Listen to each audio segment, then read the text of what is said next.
Olá, bom dia, pessoal. Estamos aqui dia 22 de setembro e mais um Podtex. Comigo hoje Carol Bonomi e Maíra Tenório. Bem-vinda, Maíra. Tudo bem, gente? Bom dia. Bom dia, Bom dia, tudo bom? pessoal. Ó, vamos lá, hein? Hoje a pauta tá cheia. 4 assuntos. Então nós vamos falar sobre o julgamento envolvendo agio interno no CARF, redução do IPI e seus dobramentos jurídicos, que tá essa lambança que tá ótima. 2 alertas aqui, início do julgamento do DIFAL, né, e a exclusão do CMS-ST na base de cálculo do PIS da COFINS, e para encerrar uma surpresinha assim, alguns PLs do Senado envolver algumas questões tributárias. Hoje, infelizmente, não conseguimos estar todos aqui no nosso estúdio, então estou só eu, mas gravando por vídeo, mas está ótimo. Gente, vamos lá. Para começar, essa questão do agio interno, porque tem muita gente agora alvoroçada, falando, meu Deus, devia ter aproveitado isso, ter feito uma manobra. Eu falo, calma, gente, calma, a gente precisa ver nas entrelinhas. A decisão é boa, no sentido de que tem muitos casos envolvendo agio interno ainda para serem julgados, então tem bastante gente apreensiva com esse assunto. Inclusive, a própria Procuradoria estava tentando fazer transação tributária com esses assuntos, né? Mas a gente tem que ver esse julgamento com um pouco de cautela, porque é, é fato que era ágio interno dentro de uma série de reorganização societária. O acordo ainda não foi publicado, mas o que a gente pega de informação é que você tinha uma série de passos, né, que resultaram no ágio interno, mas que existia todo um contexto de uma reorganização familiar. Então não foi simplesmente que mudaram uma caixinha do lado para outra e geraram um ágio. Então, é, essa questão, que ao que tudo indica, transcende uma economia tributária propriamente dita, talvez tenha dado essa substância necessária para sustentar o agio interno. Somado a isso, nós tivemos uma mudança também na composição do CARF. Então, muda a composição do CARF, você pega um caso que tem alguma questão desse tipo, pode ter facilitado, né? Então, esse voto é bom. Uma coisa só que faz sentido, eu sei que para muita gente aqui é chovendo molhado, mas só para que todo mundo consiga entender, para quem não trabalha com esse tipo de matéria, né? Mas o que é o ágio? Assim, eu não vou querer, eu vou ser atécnico aqui, mas para ser muito simples. Toda vez que eu olho e tem uma operação, geralmente compra de uma empresa, eu olho para o patrimônio líquido dela, ou seja, eu pego ativo menos passivos e eu vou ter o patrimônio líquido, certo? Tudo aquilo que eu paguei acima do patrimônio líquido da empresa, de uma maneira ampla, não vou falar aqui de mais-valia de ativos, mas de uma maneira ampla, tudo que eu paguei, o prêmio que eu paguei acima do patrimônio da empresa, pode ser que vire ágio, né? Que é o que a gente chama de goodwill, excluindo a mais-valia que eu não quero entrar aqui, mas fato, então, tudo isso que eu pago acima do PL, em alguma medida, pode ser no futuro cumprido uma série de requisitos amortizados para fins fiscais e vai reduzir minha base de imposto de renda. O ponto é, quando eu faço isso internamente, eu tiro o dinheiro do bolso esquerdo, coloco no bolso direito e consigo uma dedução. Então, isso era o que estava em xeque, mas esse caso especificamente foi favorável, mas eu não... Acho que é muito cedo para falar que todos os casos terão esse desfecho, e eu imagino que você tem algo para contribuir aí, não era? Porque você estava assistindo de Pois camarote os é, pois é. julgamentos. As sessões do CARF retornaram, né? São presenciais novamente. E ontem a gente estava acompanhando, né, um julgamento muito interessante de um caso milionário também, é, discutindo de sempre, né, gente? Planejamento tributário, o que é abusividade, o que não é, o que é o agio interno. E o que eu comentei há pouco até com a Carol e o Danilo é que, diferentemente do que aconteceu nesse julgado aí que o Danilo trouxe para a gente, lá o contribuinte não conseguiu vencer, né? Acho que o CARF só afastou, inclusive, a multa qualificada, o que é um bom precedente, porque mostra que, de fato, eles estão olhando outros critérios, né, em relação à boa-fé, enfim, mas mostra também que existe uma subjetividade ainda muito grande na matéria, né? Então tem que se analisar o caso a caso, tem que se ter um pouco de cautela, de fato, como o Danilo comentou, para entender como é que o futuro vai se formar em relação a esse tema. Não, e é isso. É, eu não vou falar, eu não vou generalizar. mas tem muita gente que sai um acordo e já fala: "Meu Deus, agora está tudo ótimo, está tudo bonito", assim como Tá sai um permitida, né? ou quando sai o contrário, sai negativo, fala: "Meu Deus, o mundo está acabando". Não, calma, É, respira, vamos respirar, vamos tentar entender, vamos processar. E esse caso, de verdade, eu acredito que precisa amadurecer um pouco mais, porque historicamente não era esse caminho que a gente estava tomando, né.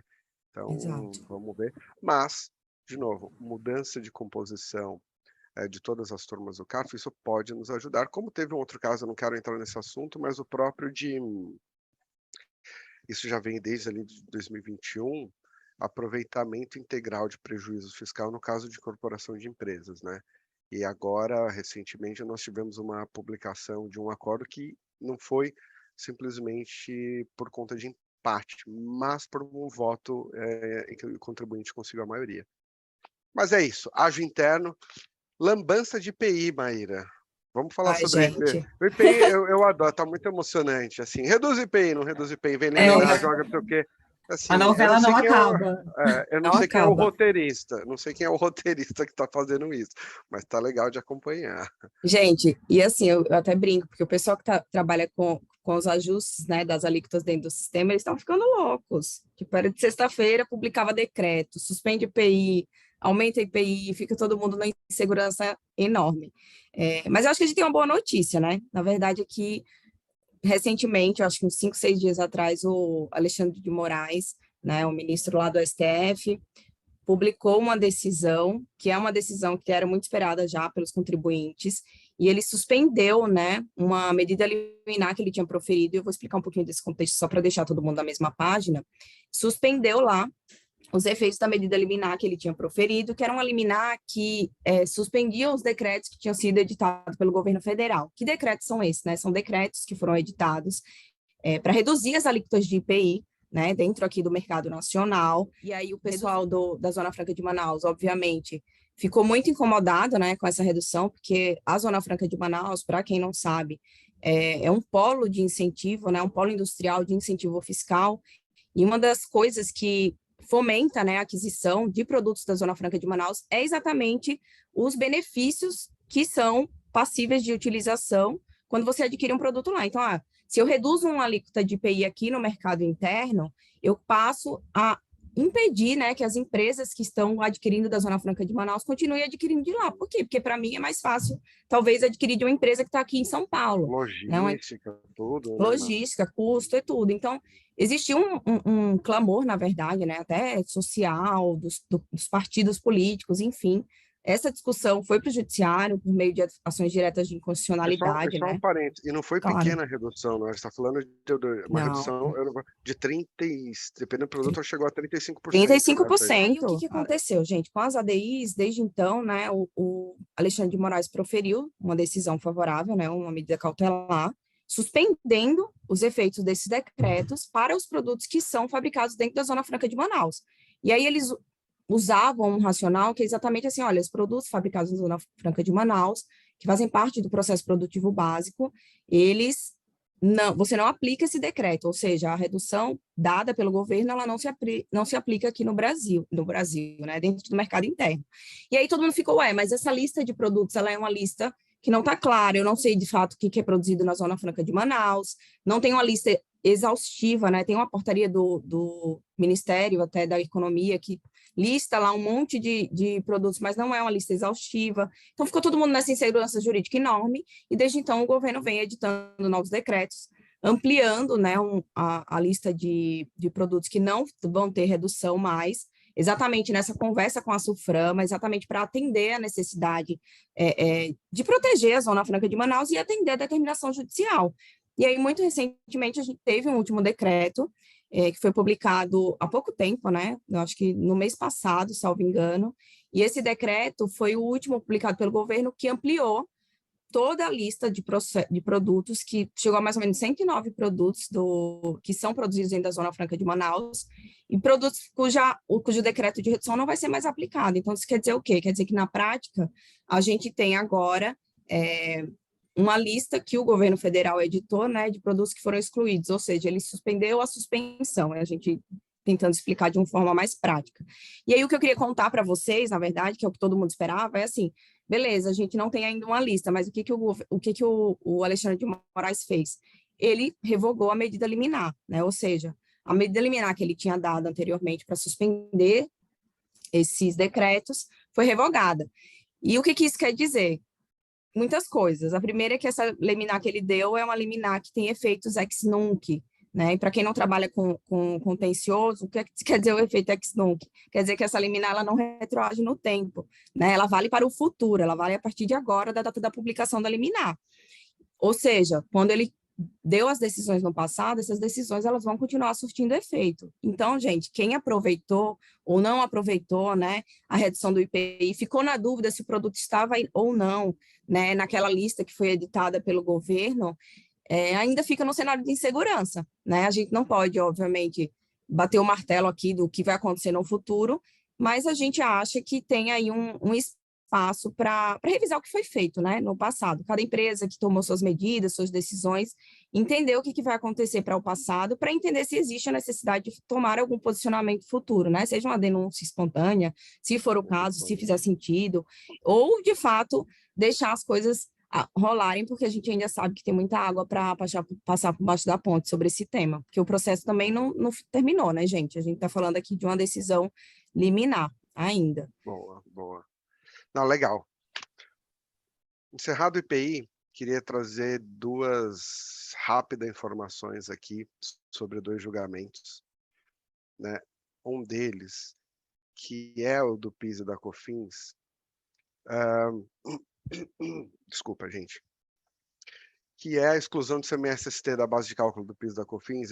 Eu gosto sempre de falar do PIS e da COFINS quase com carinho, tá? Porque se a gente considerar o volume de horas da área tributária, das empresas, dos assessores e tudo mais, assim, é um contrassenso sem tamanho, por um lado.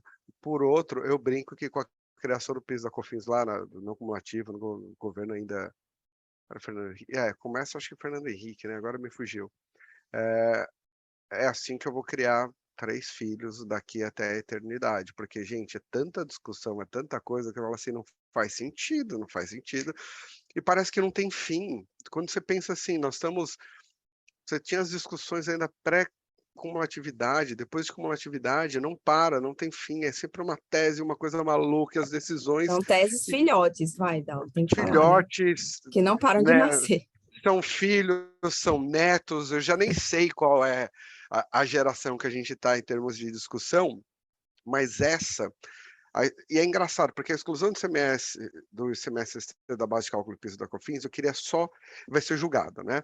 Fato é que nós vamos ter o julgamento, que começa amanhã, mas a gente só tem que tomar para o pessoal entender o racional, porque muita gente fala assim, poxa, mas o ICMS-ST, quem paga é o substituto, ou seja, fabricante, um distribuidor, quem vai pagar o ICMS-ST pela cadeia inteira. Como regra, você pensa num atacadista que é o substituído, aquele ICMS-ST vem no preço, é incorporado no custo dele e ele não paga ICMS, né? Ele só vai pagar PIS e COFINS, por exemplo, aqui. Mas fato é que quando o substituto, fabricante ou importador, como regra, paga o ICMS-ST, aquilo entra no custo do atacadista, de tal sorte que ele precisa aumentar o preço dele, porque aquilo entrou no custo. Então ele pega o custo está maior, eu coloco a minha margem, aumenta tudo, e eu vou ter uma receita de PIS e COFINS, eu vou ter uma receita sujeita a PIS e a COFINS. Então, o racional dessa tese é para falar, olha, eu preciso excluir isso. Porque, assim como o STF permitiu a exclusão do ICMS da base de cálculo do PIS e da COFINS, o ICMS-ST, ainda que de uma forma indireta, ele está sendo incluído, né? Claro que não é tão simples. A PGFN está alegando que o ICMS-ST ele vem destacado, né, pelo fabricante, pelo importador, que é o substituto. Então, você teria alguns problemas de ordem prática para fazer isso, mas juridicamente o racional ele faz sentido, né? Com um lado econômico também muito forte e fato que isso vai ser julgado. Quando você analisa o número de ações sobre o tema ainda é pequeno, não tem um número muito expressivo de ações e essa tese não se confunde com uma outra, mas que elas se conversam, que seria a possibilidade de você tomar crédito de PIS e COFINS sobre esse valor. O que que muda aqui? Olha, na primeira eu quero tirar o ICMS-ST da minha base de cálculo da venda. Eu olho o ICMS-ST na aquisição e vou dar um jeito de tirar isso da minha base de cálculo na venda da minha receita de PIS e COFINS. A segunda não. A segunda fala, olha, eu quero um crédito de PIS e COFINS sobre esse ICMS-ST porque ele compõe o meu custo, né? A Receita Federal, obviamente, não concorda com isso. Então, são duas teses parecidas, e agora vai começar o julgamento da exclusão do ICMS-ST da base de cálculo do PIS e COFINS, então precisa sim ficar de olho, porque o impacto que isso pode ter para muitas empresas é bem expressivo. A segunda aqui, só um comentário, é com relação à do DIFAL, né? Muita gente fala, mas sempre existiu DIFAL? Sim, mas em 2015 nós tivemos a Lei Complementar 87, que altera um pouco a sistemática, inclusive da forma como isso é compartilhado entre os estados, e no mesmo ano eu tenho um convênio regulamentando isso. Os contribuintes questionaram essa regulamentação via convênio, foi bater no Supremo, e o Supremo falou, não, de fato eu precisaria ter uma lei complementar. Fato é que a lei complementar foi publicada em janeiro de 2022, e o ponto é, eu já poderia ter uma aplicação esse ano, primeira questão, ou eu poderia ao menos aplicar pós 90 dias, de tal sorte que eu tenho que cumprir anterioridade no nonagesimal e anual, e isso também vai ser julgado e vamos ver como vai ser, porque também afeta uma série de empresas, marketplace, alguns varejistas. Mas é isso, né, gente? É Brasil, não é para amadores quando você pensa na tributação de indiretos. Vou chamar PiscoFins aqui, estando como no grupo de indiretos, mas é o julgamento que eu quero acompanhar. Quero ver como vai E ser, é porque mais não um tem um. tema que trouxe uma bagunça, né? Que todo mundo. Ah, para Se a variar, gente né? fala do IPI, mas o DIFAL também. O DIFAL foi um tema que, Não, sim, o que que eu faço agora, né? Um monte é de o que eu estado brinco. editando norma, tá valendo, não tá valendo, enfim, é uma É, grande insegurança. É trabalho para a gente, óbvio, né? O que o Danilo falou, ele vai criar uns 3 CIOs vou com, criar com meus todos três esses filhos com base problemas, nisso. mas a gente quer solução também, né, gente? Ah, mas aqui entre nós, e não quero fugir do tema até para não alongar muito, mas assim, a verdade é que é bastante complicado quando você pensa. E olha que eu não quero nem entrar, por exemplo, em alguns regulamentos, algumas portarias estaduais, que eu brinco que parece que elas são redigidas pelo meu filho de 5 anos, que está aprendendo a escrever, e minha filha de 8 certamente conseguiria organizar melhor as ideias, ainda que ela não entenda nada do CMS, mas brincadeiras à parte, não vou fazer disso aqui o Muro das Lamentações tributárias, Exato. né? E para a gente começar a encerrar, Carol Bonomi, parece que você trouxe um ou dois ou 47 projetos de lei, é isso? Falando em Brasil, né, pessoal, e em suco do Brasil, a gente está aí, mas eu acho que isso é bom, viu, gente? Com um pacote de projetos para reduzir o litígio tributário, que foi feito aí por uma comissão de juristas em parceria do Senado com o STF, né? E aí são 10 pacotes de projetos, né, que já foram protocolados pelo Rodrigo Pacheco, presidente do Senado, na última sexta-feira. E os projetos, eles basicamente tentam aí reduzir multas, alterar a forma de cobrança, regulamentar métodos alternativos de solução de conflito, né? E aí, só para trazer um dado aqui, o ano passado a gente encerrou o país, né, com 77, o ano fiscal com 77 milhões de A processos. gente está quase encerrando o país, mas Também ainda não, encerrando o tem, país, mas vamos, ainda não. não, A gente vamos encerrar encerrou o o ano por ano hora. com 77 milhões de processos, né, de todas as matérias. 35% somente era de execução fiscal. Então, Nossa, assim, um terço só de execução fiscal. Pensa nas todas as outras matérias que a gente tem, né? Criminal, civil, outros temas tributários, e a gente sabe que muito dessas execuções fiscais é de município, é de estado, é de município cobrando IPTU, geralmente, por exemplo, IPTUs aí de 10 mil reais, o quanto que é custoso, né, você manter esse tanto de execução fiscal, de processo, de litígio aí, né? E aí, eu vou pincelar aqui só a lista de projetos, porque o relatório tem mais de 1.200 páginas, Então, aí, Tranquilo. final de semana, quem quiser ler, fica a dica aí de leitura. Né? Quem tiver com insônia, fica a dica aí. Mas Vou assim, ó. recomendar isso para umas tias velhas mesmo, umas tias avós, que reclamam de insônia. Eu vou chegar lá com um projetinho, ler esse projeto de lei antes de dormir, não tem perigo. E resuma pra gente, é isso. Vai dormir em 47 segundos. O PLP 125 cria aí um código de defesa dos contribuintes, né? Que ele quer basicamente diferenciar o contribuinte que age de boa fé e tem um histórico de bom comportamento daquele que simplesmente não quer pagar o tributo. A gente viu muito isso na pandemia, né? Que as empresas, a gente teve que escolher entre pagar o ICMS, pagar a folha de pagamento, pagar... Então, eles querem diferenciar e dar aí um benefício, um tratamento para aquele que é um bom contribuinte, mas passou por algum período de dificuldade. O PL 124 quer estabelecer normas gerais de processo administrativo tributário, que a gente sabe, a maioria aí que é do contencioso, que é um caos. Cada ente, cada fisco tem o seu processo administrativo, então ele quer estabelecer pelo menos normas gerais aí, né? O PL 2490 fala sobre a questão da incidência de imposto de renda retido na fonte, sobre o valor dos juros remetidos para o exterior, então propõe mudanças no decreto 401 de 68. O PL 2489 dispõe sobre a lei de custos da Justiça Federal. O 2488 propõe mudanças, né, com a criação de uma nova lei de execução fiscal, que aí é bem assim polêmica, porque fala que a Fazenda só vai poder avançar com as execuções fiscais se tiver feito uma transação antes, então dá mais chance aí para o contribuinte sentar na mesa com o fisco, entender, pagar antes de ajuizar, né, antes de você ir para a parte executória. O PL... Carol, Oi, pode falar. Você sabe que eu não resisto e eu preciso fazer uma piada, né? Vou pedir para o marketing colocar uma tela preta e escrever assim, 4 horas depois vai estar assim a Carol. O PL 4.372 que trata de tal coisa. Eu tô acabando, gente, prometo, tô acabando. Mas são iniciativas interessantes, são legais, gente, são legais. São legais, né? Obrigada, Mai, obrigada. A gente fica na expectativa, vai. Mas só para a gente saber mais ou menos os temas que estão aí no radar. Claro, é que a gente fala, o nosso podcast ele é informativo, mas ele tem que ter a parte de lazer da pessoa, né? Senão não faz sentido.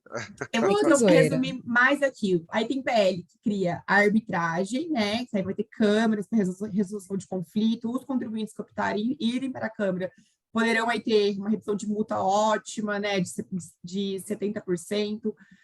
O PL que cria a mediação tributária, que é um tema que a Mai gosta, que eu sei, então aí você não vai precisar esperar a União regulamentar, mas você vai ter já normas gerais aí para fazer essa transação.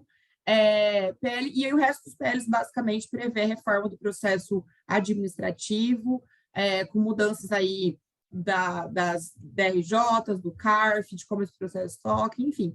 Basicamente uma reforma tributária, se a gente for analisar todos esses PLs em conjunto, é uma reforma. Mas eu achei legal separar em PL, porque a chance de ser votado separadamente é mais fácil, você analisa um PL, então deixa eu analisar aqui mediação, arbitragem, porque às vezes pode ser uma forma mais rápida de a gente caminhar com esses temas. Quando você cria um PL só, com todas as sistemáticas, a gente já sabe aí pela experiência de reforma tributária que impacta. Então eu achei esse pacote legal, estou aí na torcida para ver se pelo menos um desses 1000 PLs que eu falei aqui a gente aprova e a gente traz, porque realmente acho que são os novos temas do futuro aí, né? O contribuinte, o fisco sentar, conversar e tentar realmente reduzir esse tanto de processo que a gente tem, né? Então, é isso, gente. Após 188 PLs. Não, sério, assim, seria muito bom fazer essa edição. Edição. Gente, estouramos nossos 20 minutos aqui. Agradecer aí os temas que vocês trouxeram, foi ótimo.